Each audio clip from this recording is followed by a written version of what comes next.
Capítulo 4. La Reforma.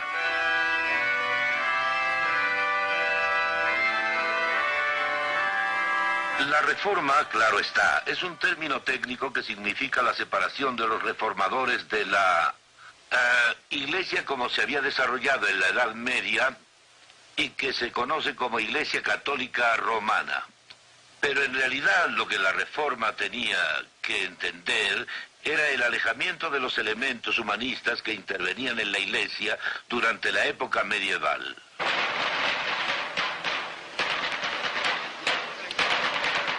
Esta no es ninguna indulgencia ordinaria. Por ella se erigirá la Catedral de San Pedro en Roma. Y ustedes se unirán en cada misa que se ofrezca desde hoy hasta el fin del mundo. Nuestro Señor Jesucristo, a través de venir al mundo, sufrir y morir, ha pagado ya por nuestra salvación para siempre. ¿Cómo puede entonces un simple ser humano, monje, príncipe o papa, pretender un pago mayor?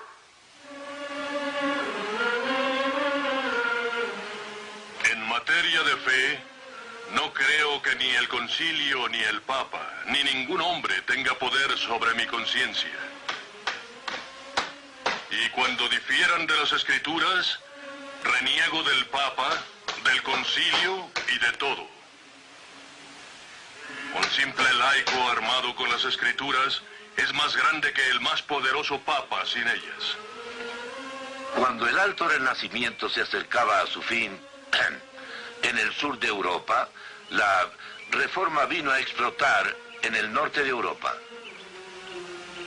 Martín Lutero colocó sus 95 tesis en la puerta de la iglesia de Wittenberg. Zwingli hizo que Zürich rompiera con la iglesia de Roma. Más tarde, Inglaterra rompió con ella también.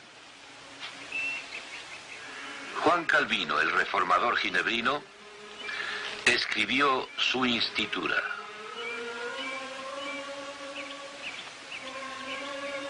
Martín Lutero tradujo la Biblia al alemán, lo que propició que se tradujera a otras lenguas y que así las personas leyeran la Biblia por ellos mismos por primera vez.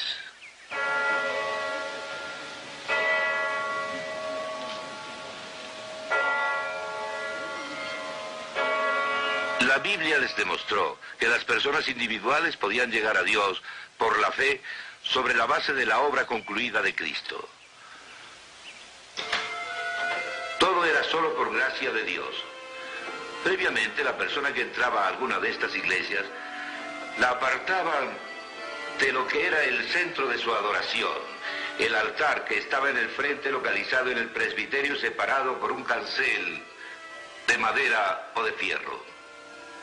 Durante la Reforma lo quitaban a menudo. Este llegaba hasta arriba.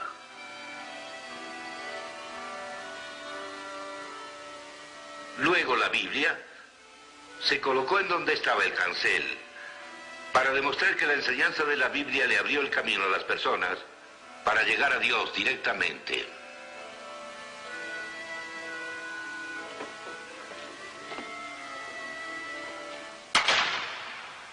Anterior a esto, varios cristianos tiraron los arboledos sagrados bajo los que los dioses paganos eran adorados. Hacían esto no porque despreciaran los árboles, sino por el particular significado religioso de estos arboledos como algo divino.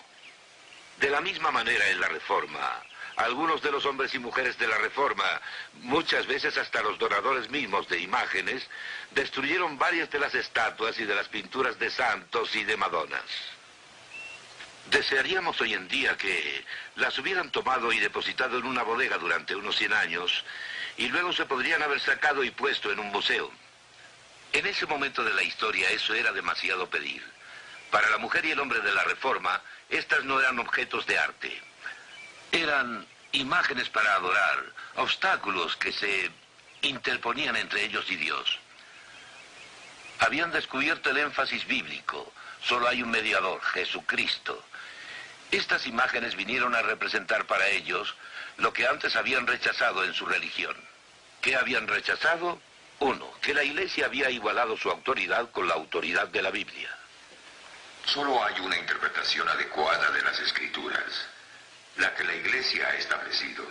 Si las Escrituras estuvieran en manos de cualquier hombre, cualquier mozo o porquero que leyera en su propio idioma y lo interpretara él mismo, ¿qué pasaría? Pues entonces tendríamos más cristianos, padre. 2. Que la Iglesia agregó a la obra concluida de Cristo para la salvación las obras del hombre. ¿Quién vería a su madre en llamas cuando con una ofrenda de plata puede liberarla? Ya que en cuanto la moneda cae al cofre, un alma recibe el descanso eterno. Y 3. Desde el tiempo de Tomás de Aquino, la Iglesia fue así combinando la enseñanza bíblica con la pagana. Recordarán que para Tomás de Aquino la voluntad había sucumbido, pero la mente no. Gradualmente esta idea dio lugar al alto renacimiento del sur, que estaba basado en un ideal humanista. El hombre se convirtió en el centro y la medida de todo. La combinación del pensamiento bíblico y del pagano se advirtieron de varias maneras. Rafael, por ejemplo, compensó su escuela de Atenas, aquí Platón y Aristóteles, mediante su representación pictórica que se encuentra en el muro opuesto. Se le llama la disputa, ya que trata la naturaleza de la misa. Miguel Ángel, aquí en la Capilla Sixtina, pintó por igual a las profetisas paganas y a los profetas del Antiguo Testamento. William Farel, el primer reformador francés, predicó en esta iglesia. Aquí está sosteniendo la Biblia en alto. Para Farel y los otros reformadores solo existían las Escrituras. Cuando Erasmo de Róterdam apoyó una moderada reforma de la Iglesia, Farel protestó y expuso que estaba por principio contra el humanismo en sus dos facetas. El humanismo del Renacimiento y el conocido humanismo cristiano de Erasmo. Erasmo hizo una contribución a la Reforma al editar el Nuevo Testamento en el griego original y exhortó a que se tradujera a todos los idiomas. Su humanismo cristiano era más débil que una cristiandad consistente y Farel se le opuso. La gente necesitaba de la verdad dada por Dios en la Biblia y así saber cómo estar bien con Dios. Necesitaban que Dios les indicara cuál era el significado de la vida, lo que es correcto y lo que no lo es. Necesitaban de un Dios existente, un Dios que hablara en una forma que se pudiera entender. Creo que he encontrado la verdad al fin. Y cuando la encontré, pareció que las puertas del cielo se me hubieran abierto. Romanos 1:17. Porque en el Evangelio la justicia de Dios se revela por fe, no por lo que hace por sí mismo. No por adorar las reliquias, cantar las misas, hacer peregrinaciones a Roma, obtener el perdón por sus faltas, sino por fe en lo que Dios ha hecho por él a través de su Hijo. Doctor Martín, si un cristiano viviera solo por la fe, ¿en qué consistiría esta? En Cristo. El hombre necesita solo a Jesucristo. Cuando Dios dice en la Biblia cómo es Él, la persona posee la verdad sobre Dios, porque la persona es finita, o sea, es limitada. No tiene un conocimiento exhaustivo sobre Dios. Lo que tiene es la verdad sobre Dios. Por lo que Dios expone en las Escrituras, recibe la verdad sobre la moral, el significado y los valores. La Biblia también nos habla acerca de la humanidad y la naturaleza. Por ejemplo, ¿por qué las cosas existen y el porqué de la forma que tienen? El hombre de la Reforma no tenía problema al tratar de determinar el significado y los universales de lo individual, o sea, los particulares, en la forma en que el hombre humanista del Renacimiento lo hacía. porque la Biblia brinda una unidad entre los universales y las cosas individuales, o sea, los particulares. Nos hace conocer tanto a Dios como el universal último, y también al hombre y la naturaleza. Debo enfatizar, sin embargo, que la Reforma no fue una edad de oro, no fue perfecta. En muchos sentidos, no era congruente con la Biblia y su enseñanza que los reformadores trataban de acoger, no solo en lo religioso, sino en su forma de vida. Por ejemplo, consideremos a Lutero, su posición equívoca en cuanto a las guerras campesinas. En un ámbito diferente, no se mostró gran ahínco en llevar el mensaje cristiano a otras partes del mundo. Y así, a pesar de muchas y serias inconsistencias, el hombre de la Reforma en su enseñanza central regresó a la Biblia y su instrucción y al ejemplo de la Iglesia antigua. Así se abrió un nuevo camino, no solo en el aspecto religioso, sino también en el cultural y en el social.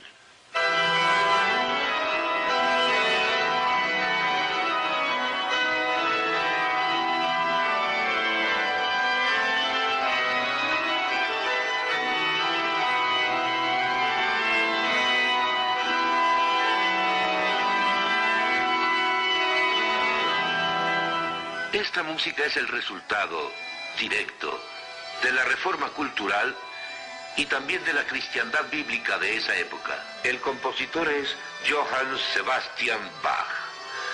Su obra es en efecto la combinación de aquellos compositores que se rebelaron con la Reforma. Observad de su propio puño y letra la abreviación en latín: solo a Dios se le debe la gloria.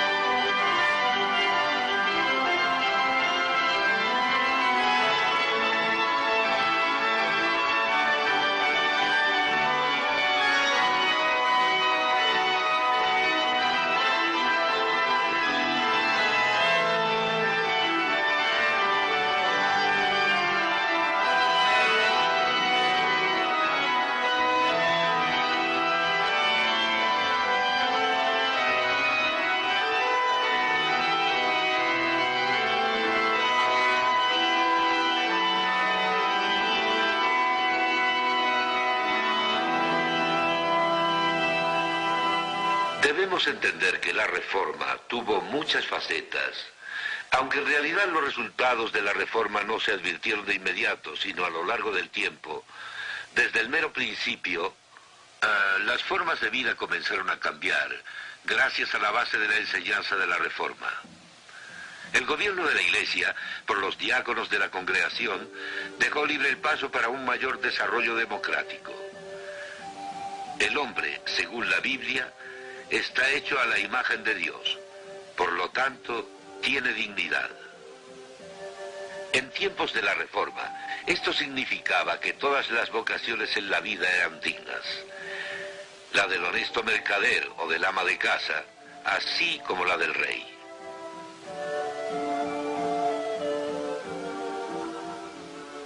Por otro lado, la Biblia dice que el hombre está decayendo. Se ha rebelado contra Dios. Así es como el hombre de la Reforma se podía explicar la grandeza y la dignidad del hombre y también su crueldad. El hombre de aquel tiempo no vivía en un mundo fracturado como el hombre de hoy en día. El arte era una parte íntima de la vida. La Reforma tenía una estrecha relación con la cultura. El pintor Lucas Cranach era amigo de Martín Lutero. Aquí está Lutero mismo y su esposa pintados por Cranach. Lutero y Cranach eran cada uno padrino de los hijos del otro.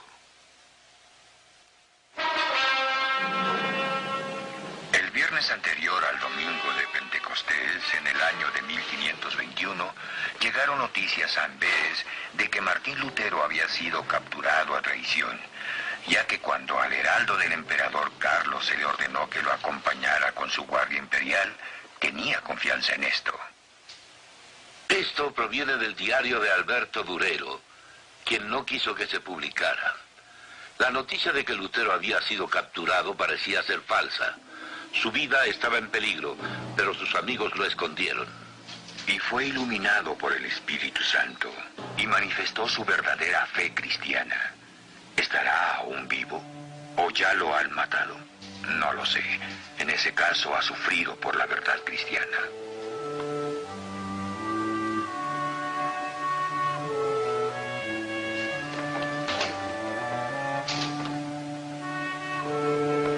¿Y si hubiéramos perdido a este hombre que ha escrito más claramente que ninguno de los que ha vivido durante los últimos 140 años y a quien se le ha donado un espíritu tan evangélico? Te alabamos, oh Altísimo Señor. Durero es sin duda un hombre de la Reforma, según examinamos el diario que escribió en ese entonces cuando a Martín Lutero se le creía muerto. En él indica con mucho detalle que estaba mirando atrás hacia los hombres de la Prerreforma. Y estos hombres eran Hus y Wycliffe.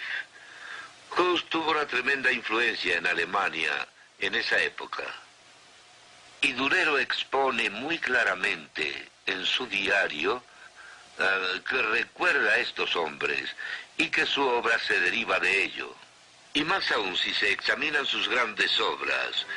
En el Apocalipsis, por ejemplo, que se llevó a cabo antes de las 95 tesis de Lutero que se clavaron en la puerta de la iglesia, se observa la fuerte interacción bíblica. De hecho, en su propia obra mediante su idea de la Biblia y las obras de arte que producía.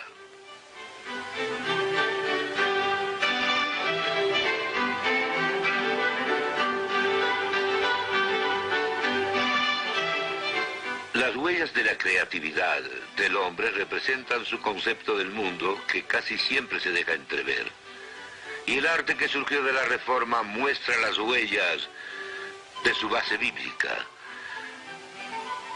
Para Durero, el mundo de Dios tenía valor, verdadero valor, pero no valor por sí solo. Era una creación de Dios.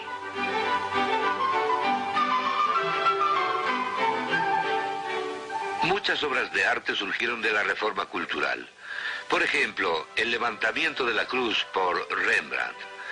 Aquí Rembrandt se pintó a sí mismo usando su boina de pintor. Él levantó a Cristo sobre la cruz, dando a entender a todo el mundo que sus pecados habían enviado a Cristo a la cruz. Su obra indica que era un hombre de la Reforma. La naturaleza no era menospreciada ni tampoco se le idealizaba. Era algo para disfrutarse como creación de Dios. Aquí está la esposa de Rembrandt aguardándolo. Aquí hay amor y delicadeza. Rembrandt entendía que Cristo era el Señor de todo en la vida.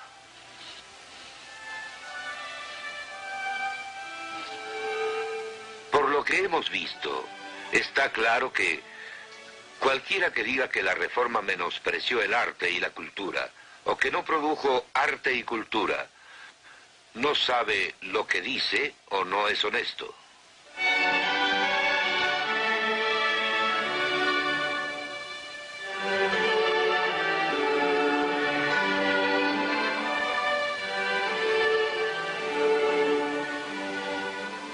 La Reforma tuvo mucha influencia en la cultura, en lo teórico y en lo práctico.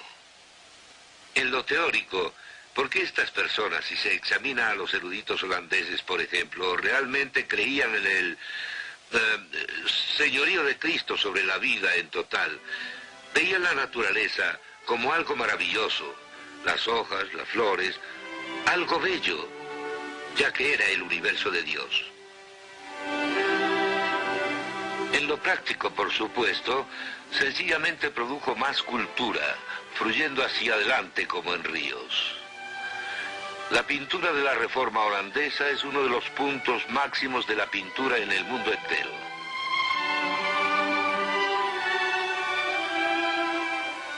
Todo esto aparece como un obsequio de Dios, y en especial en el área de la música, como el propio Lutero lo consideraba.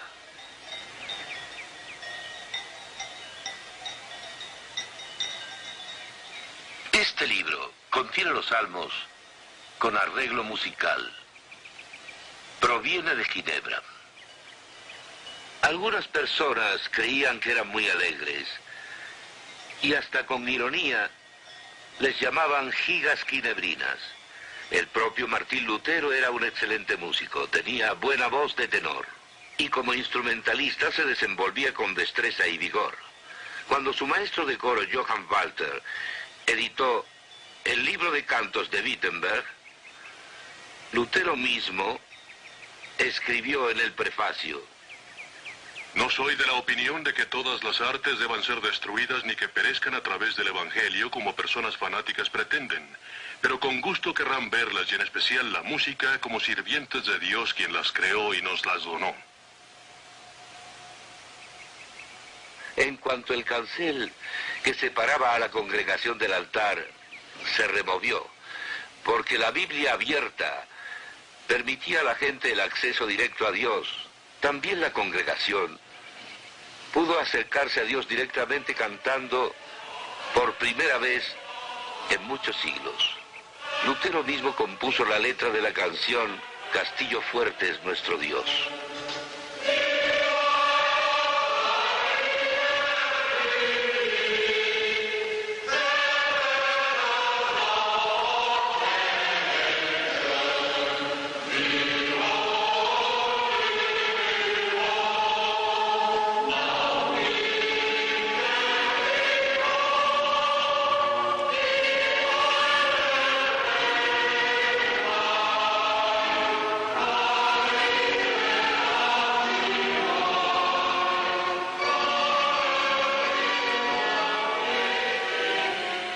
Hasta cierto punto, en el desenvolvimiento del Renacimiento, se pudo haber ido en una buena dirección o en una mala.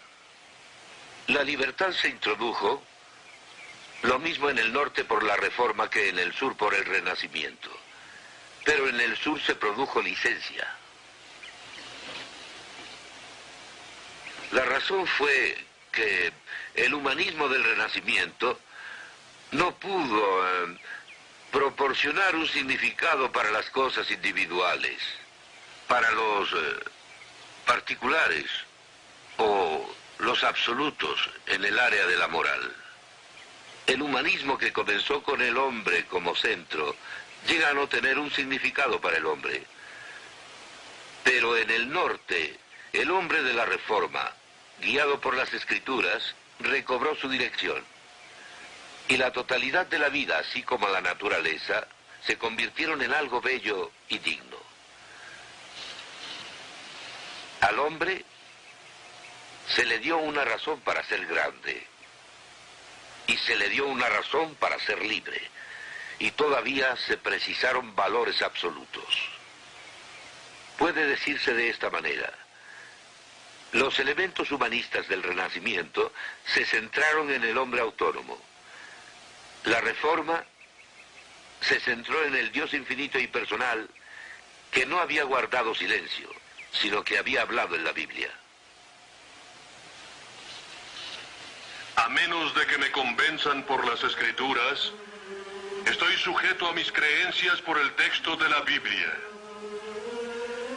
Mi conciencia depende de la palabra de Dios. Aquí me estaciono. No puedo cambiar. Dios me protegerá. Amén. Al comenzar a hablar de los resultados de la Reforma, vemos que produjo una tremenda libertad. Y debemos decir ambas cosas a la vez. Antes que nada, la verdad primaria es que de repente hubo libertad de la necesidad de laborar para ganar entrada a Dios. Ya no fue entonces necesario merecer el mérito de Cristo.